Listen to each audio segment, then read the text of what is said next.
Collaborative Instruction, part of Edu631 with Murray State University, presented by Jeremy Bivens.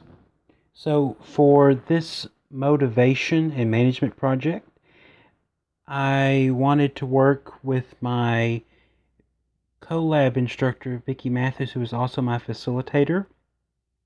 She's been teaching middle school subjects like math and science for over 10 years. This is her first year serving in the capacity of a resource teacher, and she has a relationship built with most of the students already in our collabs. Collabs are often bigger than the regular classes, and there's more room for disruptions, just for a variety of reasons. Many of my lower students are in there, not just the ones with the IEPs.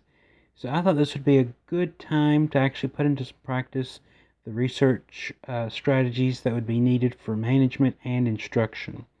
So my goal is to try out some different teaching strategies with my collab teacher to engage students more and to see a decrease in student misconduct and interruptions. So my timeline from September 19th to October 7th, I wanted to go ahead and start looking at my strategy 1 and applying it in the classroom.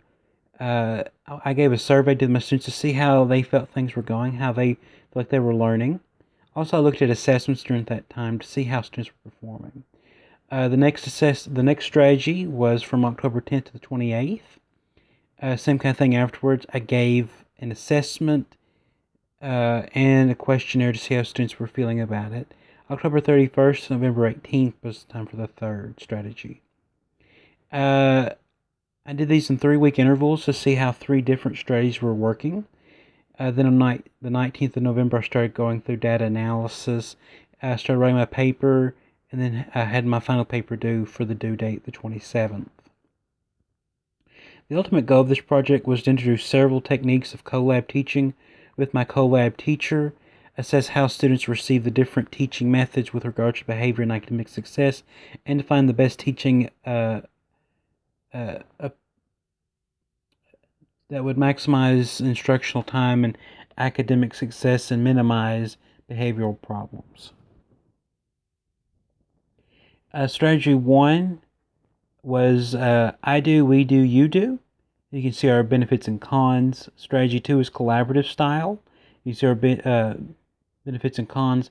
And finally, the third strategy was just to do a combination of the previous 2. And it was really the best strategy we saw of any of it. And we really didn't have any cons, but we really enjoyed using the combination instead of just one or the other. And our students did as well. Here are 5 questions I asked the stakeholders after the project was done, including myself, my facilitator, my principal was involved in it, and we just wanted to see how, if they were to be repeated or used in another classroom, how it could be refined and improved. For my reflection,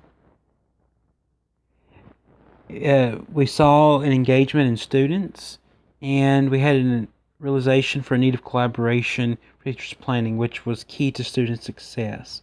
And here are some of my references. Thank you.